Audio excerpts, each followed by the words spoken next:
Hi everybody, good morning. How are you this lovely morning?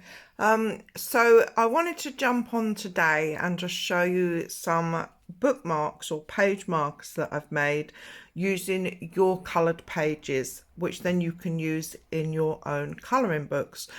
For personal use only, but I think these are fabulous. I've been playing around over the weekend and yeah, so I thought I'd just jump on here and share the process with you. So they are laminated, all laminated bookmarks, you can see here, and what I've done is I've done them in a couple of different sizes.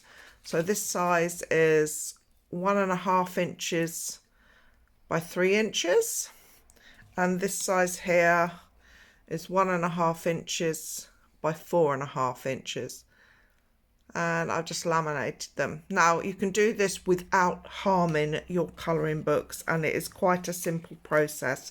So if I just move these out the way, I can show you how I created these, and I just think they're a lovely addition to your colouring books. I know there are lots of different ways out there to mark your pages. I was just getting so fed up with pieces of paper or, you know, post-it notes on my pages. So yeah, so we're going to move those out the way. So you are going to need for this process some laminating pouches. Mine are A4 like this. You're also going to need a program in which you can create images or place your images. So I use Canva. Let's bring my iPad in here and hopefully you can see this. Canva is free and you are able to do this in the free version. So what you're going to need to do first of all is to create a design, and you're going to need to create a custom size. So we're going to click on custom size here. Make sure you change your units here to inches. Can you see that? And then the width will be 1.5. And the height, you can do the height, as I said, mine I'm going to do at 3 because I quite like that small size. But you could do 4.5, you could do 5, you could do 6. What I will say is the higher you go, the less of your image you're going to be able to see. That kind of makes sense to me. I hope it makes sense to you. So I'm just going to hit create new design. Pop that down there. Come off of there.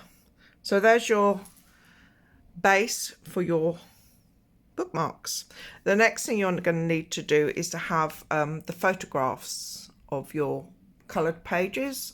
We all colour our pages and put them on YouTube, or we put them on Facebook or Instagram. So you're then going to need to go to uploads, and you're going to upload your photographs of your pages into here. So you would just click upload files and navigate to where your photos are, and they'll upload them into Canva. So let's have a look. So we take this one, for instance. So there's my coloured page. You can see that. Now to make it fit onto this space here, you're just going to need to enlarge it. So we're just going to enlarge it. As long as it covers both ends, you can move it around to where you'd like that to go.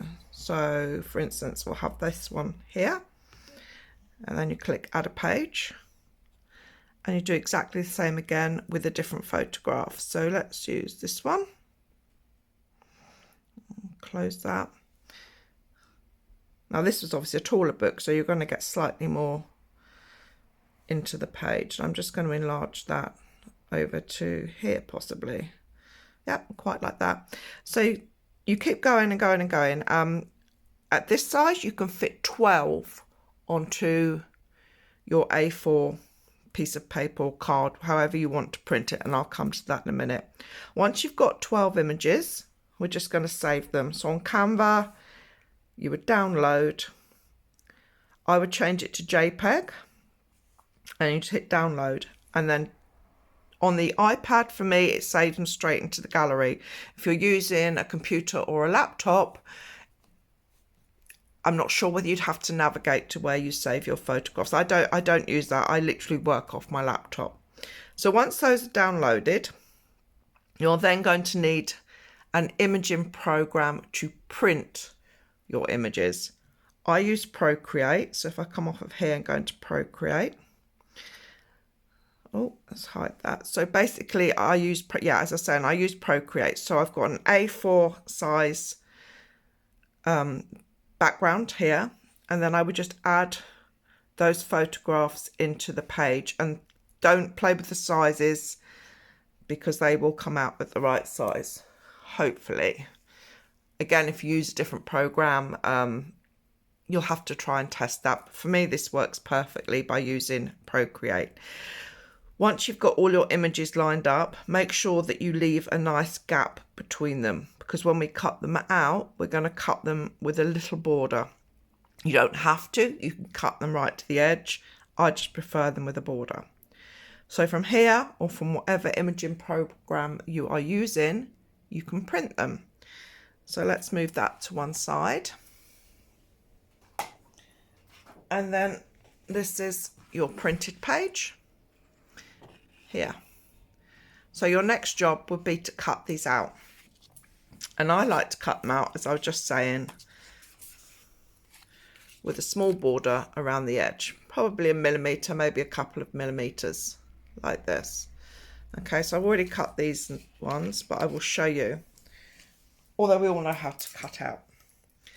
You can use a paper trimmer.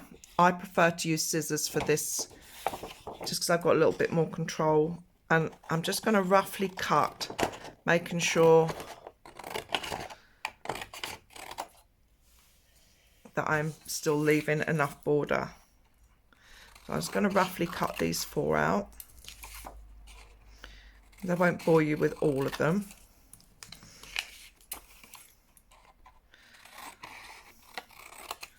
Pop them there. So we're just going to cut these out.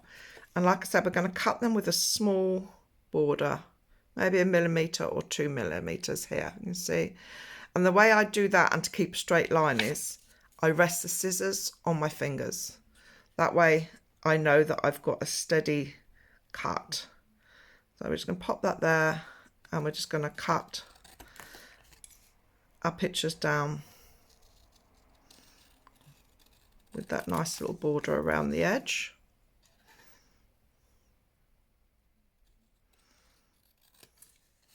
As straight as possible. As I said, you can use a paper trimmer. Not a problem at all. So there we go. So we've cut that down. And you would do that with all of your images. I probably won't actually do all 4 because I really don't want to bore you with that process. But once you've got all 12 cut down, move that rubbish out the way. I do have some pre-cut here anyway. You're going to grab your laminating sheet, or your laminating pouch, shall we say. Pop this, make sure we've got this up the right way. No, maybe it's that way. No, it's not. Come on, Karen. There we go. So open up your laminating pouch. Grab those. Oh, look, it's closed again. And you're going to lay your pieces out on your laminating pouch. The first ones, let's actually not do that one. Let's just do these smaller ones. So make sure that you're pushing that up into the crease at the top. And you can get 12, the 12 that you've printed on your actual paper or thin cardstock is what I use. You can probably use copy paper, or you can use a thicker cardstock, but once they're laminated, that it doesn't matter anyway. So lay your first 4 across the top like this, and then you're going to carry on laying your others down underneath. Now, a little hint here is to take a glue stick and just swipe that across the back of your image, your piece of card, and use the glue stick just to keep that in place, and you continue again across. And when you've got all 12 in, it makes this so much easier. You can do the same with the glue stick at the top if you want to. It will make it so much easier to handle and pop through. The first time I did it, I didn't think about the glue stick and they were all falling out, and quite honestly, I was getting quite ratty with it. I thought, come on, Karen, glue stick. So that's what I did. So you would pop this through your laminator when it's full and pop it in that way first. Then I always flip mine over and pop it through again, so I know they're sealed. So that's that bit done. Then when they've been laminated, all you've got left to do is cut them out again.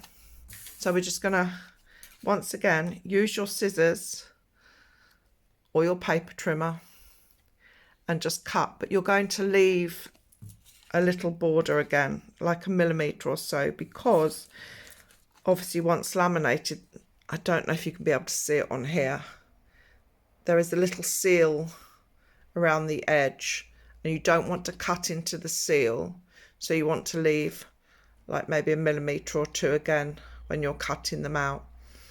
And that is it. That is how simple and quick and easy it is to make page markers from your coloured pages for your colouring books. And I think they look fabulous. Again, personal use only. But you know, if you're going to mark your books up, I think that looks great. And I'll show you very quickly here. So I have two books here that I've used my page markers in. These are both whips, so I'm using them for that. So they sit very nicely into the pages. You can push them into the crease here like this. Close your book up. And there we are. That was the longer one. And the shorter one works just as well.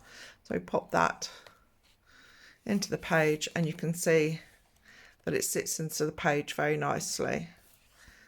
So yeah, if it's something, you know, you're looking for different ideas for your page markers, then I think this is a great idea, just to add a little something to your work. So I hope you enjoyed that video.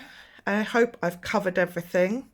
If you have any questions, you know, please comment below. I'll do my very best to answer them for you. But until the next video, happy colouring everybody, and I'll see you soon. Bye.